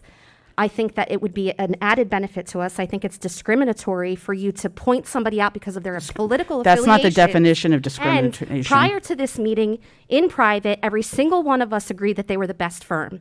Madam President. No. Excuse me. I can assure you I that did spent not some happen. time True. telling you. Nobody disagreed that they were the best pick. You No, can say- I spent that some is not time true. showing you the whole resume that we had and the 1.5 page of actual, 1.5 page of actual resume for Mr. Pizzo.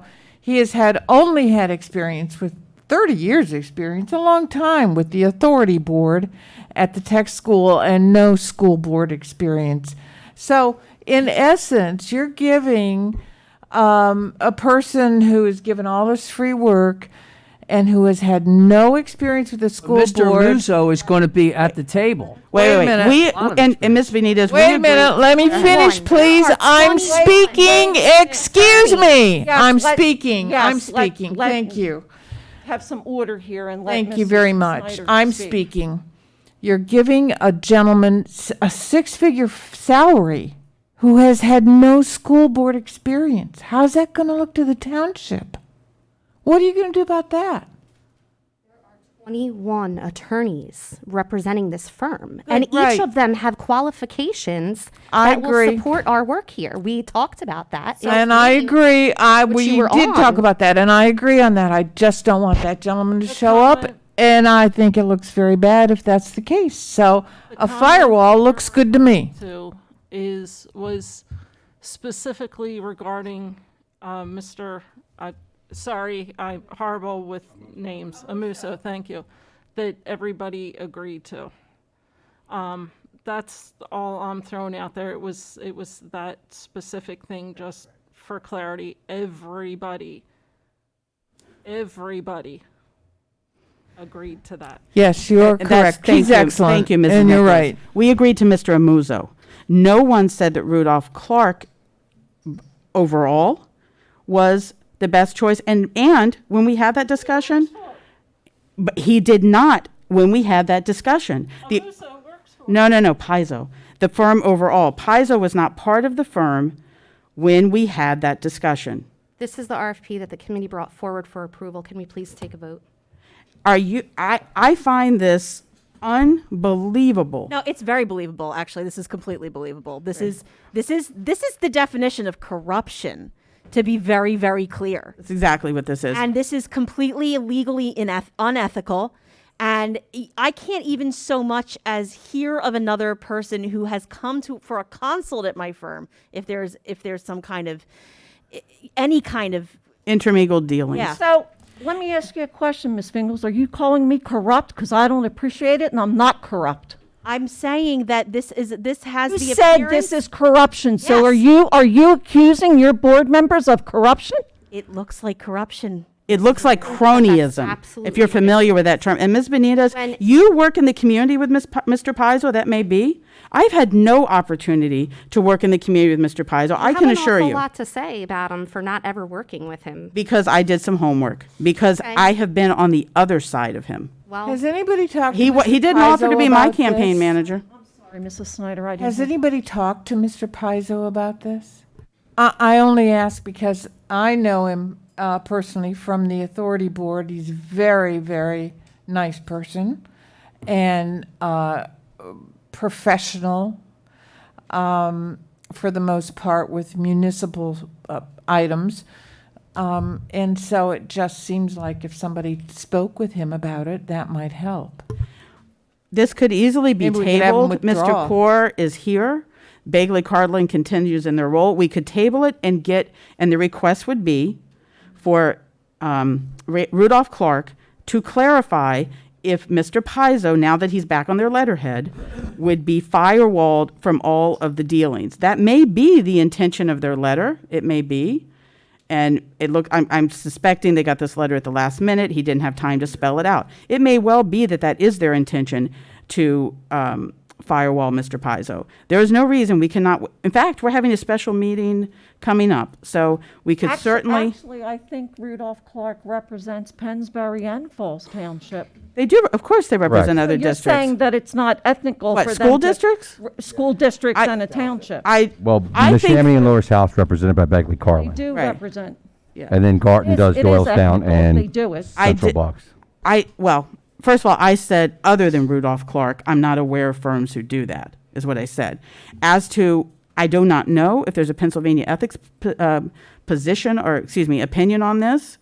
I think it's bad practice. I think certain cases, it can be unethical depending on the question at the time. It would violate an attorney's rule of ethics. And what that would mean is that the district would be in a position of making sure he didn't work on particular things. That's what a firewall is.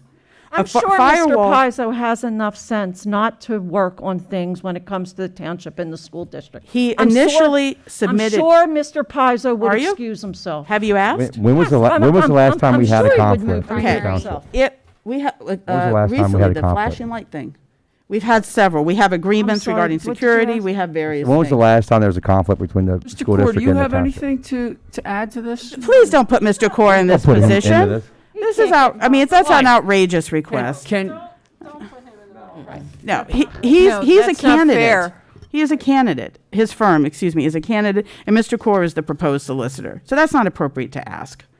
If you reviewed the candidates, you know Mr. He's Kaur our is. solicitor at this point. He is a candidate, Mr. Cohen. Did you read the proposal, sir?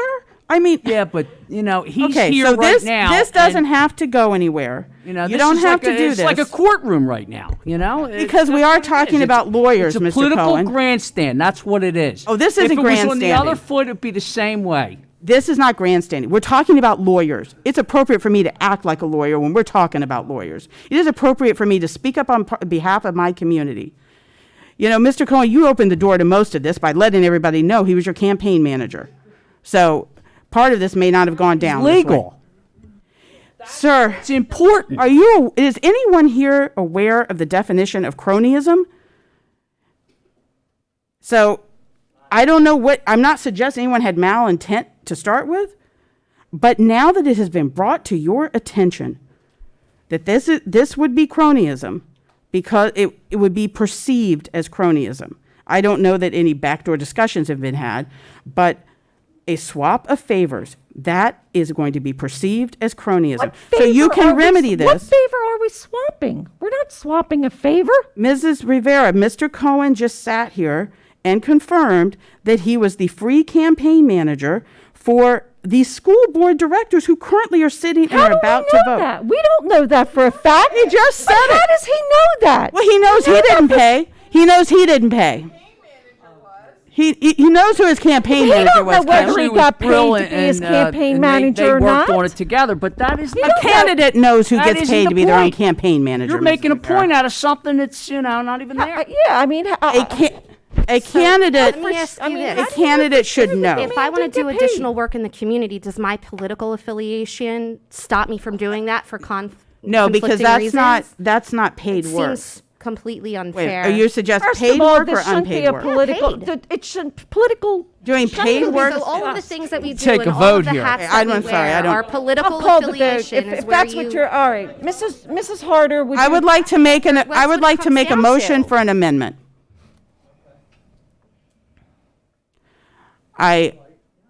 Because we can do it without Mr. Pizzo or anyone responding. What my first motion to amend is that this matter be tabled until we receive clarity from Mr. Amuzo and Mr. Clark, because he's the principal at the firm, for whether or not Mr. Pizzo would be firewalled from all work with the township.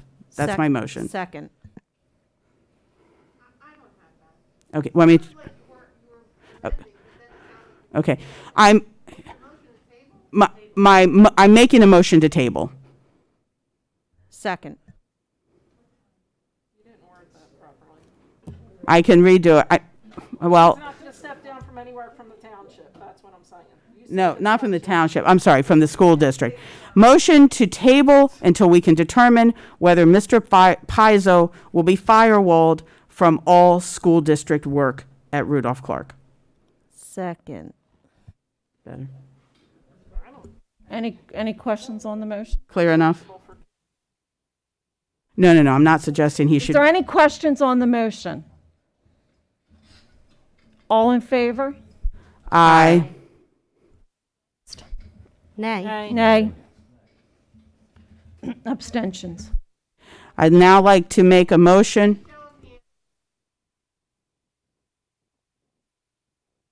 So that was all the Republicans who voted nay. There is no, for don't pointing blame that the out. Republicans, there's no political affiliation And you here. got Leave Democrats, that out. prominent Democrats on that firm. I'll Shouldn't cancel. assume we all support them. Yes. Okay. So Just because you don't Well, support you're them saying doesn't mean you couldn't approve you're saying the them. Republicans all support it. It's nonsense. I'd like the second motion. I make a motion that Mr. Cohen be excluded from voting on this matter because he stated that Mr. Pizzo served as his free campaign manager, just like Ms. Rivera had to abstain from voting on matters which involve her immediate relatives. I'm making a motion that Mr. Cohen, as an ethical matter, needs to abstain from this vote That is a conflict of interest. because of a conflict of interest. Second. Be a violation of his fiduciary duties, Any questions on the motion? unless you'd like to remove yourself. All in favor? Aye. Against? Nay. Nay. No one wants to think about that one. No, we said nay. All right. Now I'd like, no, we know how they voted. The registered Republicans voted one way and the registered Democrats voted another. Now, I'd like an amendment. Actually, Mrs. Fernandez, someone did ask me to call the vote prior to all your, But I get to do this. So now I'd like to make an amendment to the motion. Let me get the motion in front of me.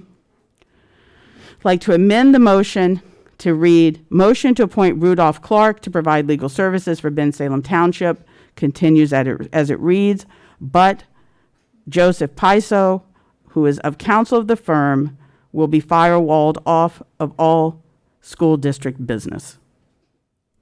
Second.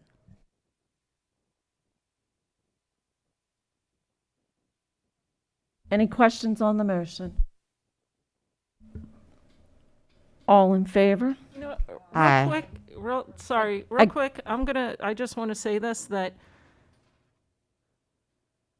I can appreciate what you're saying, but I'm voting the way I am because I'm sick and tired of listening to you talk and chasing the same things over and over again with different things. I'm just over it. I find it apologize, Mr. unfortunate that Rivera. you're avoiding what I believe is a fiduciary duty of these board members because you're tired of the talk. If this May 24th letter, yes, my talk. Yes, that's right. And perhaps Ms. Fingles, Ms. Woods, Ms. Snyder has spoken. Ms. Woods might like to speak. Yes, important talk. Sometimes it gets late, but I went all through this talk back in February or March. We asked for a clarifying letter. The conditions changed. We didn't know that Mr. Pizer was going to move back to the firm and become of counsel again. This could have been resolved. And there wouldn't have been any talk tonight. This is easily resolved with approving this motion. In all fairness, you sit there and talk and talk and talk, and when people don't agree with you, you talk and talk and talk. You get louder and louder and louder. It's almost like a kid who doesn't get their way. And I know a lot of people out there, it's me, I'll wave to you, trash me all you want, I don't care. But there's a point to where you just got to move on. We as board directors, it is our duty to bring forward issues. I'm not sitting here gossiping. I'm bringing forward valid issues. Now, we did have this whole conversation before, but the With all due public did. respect, I've been here for 14 years. I know what my duty is. I've cleaned up and helped clean up a lot, make a lot of changes here. So, yeah, I know what my duty is. And have you ever been Let me faced with tell this you, the position last- before? No, but I can tell you the last, 3 years have been a lot more work, and I'm not talking about COVID. I am sorry that the discussion is irritating to you. But I hope you would, and it is appropriate to make amendments, it is appropriate to make motions. This is an easier topic for me to address because of my professional background. However, it feels like double to you, no doubt, because we had this whole discussion in executive session. So it feels like even more, I'm sure, but the public didn't hear that. Is the amendment coming? Is it made? I made it. Okay. She made it. So, is there, all in favor of Stephanie's amendment? Aye. Against? Nay. Nay. Abstentions? Can I just say something for a moment? In our work in the diversity committee, one of the things that we did as this board was we hired a consultant. I'm sure you all are aware that the final reports did come out from that work. One of the findings was that there is this appearance that we give opportunities to people due to relationships that we have with them. That has come up in several of the focus groups that a neutral party conducted. It's not because of their resume. It's not because of earned merit. The appearance from the results is that people get appointed to positions due to their relationships with people already established in the district. That is a problem. Here we have the opportunity and the option to change that perspective. My issue isn't with his political affiliation. I get along with people from all walks of life, regardless of their political affiliation. I have friends who are Republican, who are independent, and who are Democrat. My issue is we didn't even interview any of these people. We sat here, we looked at a resume, or the committee looked at the resume, and they said, oh yeah, we know this guy. That's the appearance anyway. We'll give him the job. I can't tell you how many industries that just doesn't work for. How many people just put in a resume and then just get the job? Especially when we're putting 6 figures behind it. To me, that's a misappropriation of taxpayers' monies. We didn't even interview the guy. People look great on paper. Great on paper. But then when they come into the interview, you have an opportunity to ask these hard questions. We didn't even get the opportunity to do that. We never called them for an interview. That's the issue that I have. That's the reason why I'm voting no. It's not because of his political affiliation. I could care less about that. We didn't do our due diligence as a board, and we're talking 6 figures. And yet earlier today, we were talking about pennies, $5,000 here or there because it didn't match the budget. This is 6 figures, and we didn't even interview the guy. Tell me how that makes sense. We always talk about our taxpayers. How is this in consideration of them? We didn't even do an interview. We simply looked at his resume, said, yeah, this guy sounds familiar. Let's hire him. That's the appearance that we're giving. We didn't even do our due diligence as a board. That's what's really, really, really upsetting to me. Perception's not reality, and the resume and the earned merit are here. Would you hire somebody committee- without an interview?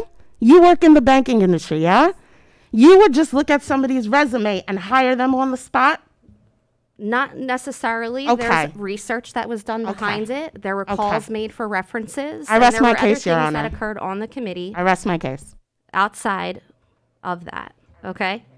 But the committee brought this to the board for approval.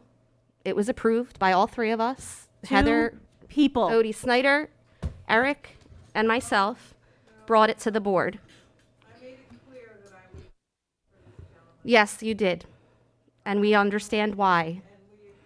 And that's okay, but if we could call a vote. Sure. Mrs. Harder, could you do a roll call vote, please? So I can read it. This is the original motion that we had. First was made, the motion was made by Michelle Benitez and seconded by Mark Cohen to appoint Rudolph Clark to provide legal services for Ben Salem Township School District for all basic legal matters and litigation by the school board at the rate of $175 per hour for all partners and associates as submitted in the response to the request for proposal for legal services. Ms. Woods, Nay. Mrs. Nicholas, Aye. Mrs. Fernandez, Nay. Mr. Price, Aye. Mrs. Snyder, I like Mr. Omuso. Think he would be an excellent candidate for our solicitor. So I cannot, however, risk something that looks unethical for our community or looks like a misuse of taxpayer funds. So I guess I vote no. Mr. Cohen, Aye. Ms. Fingles, Nay. Ms. Benitez, Aye. Mrs. Rivera. Aye. Motion carries. I am highly disappointed. With I'd also like to say that was not about Mr. Amuso. My colleague may be listening. This was not an objection to his qualifications, so I did wish to make that clear. I would like to thank Mr. Kaur for all your services to the board, along with the firm and the other attorneys that have attended. We appreciate all your hard work, and we thank you for your dedicated services to us. Thank you, Mr. Kaur.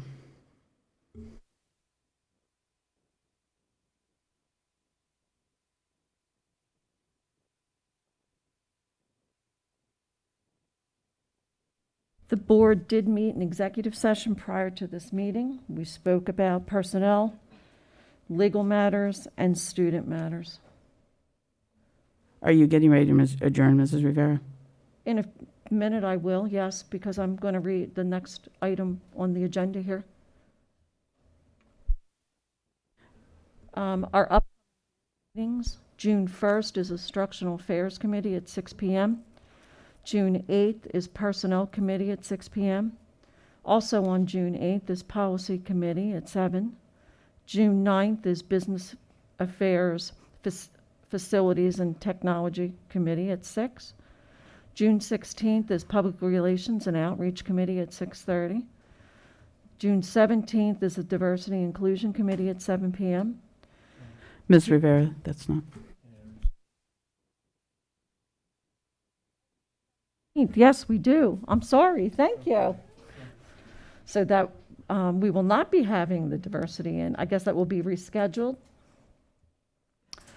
June 23rd, the intent to adopt the final budget for the fiscal year of 2021-2022 at 6 p.m.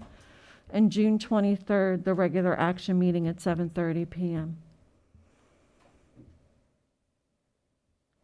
I'd like to entertain a motion to adjourn the meeting.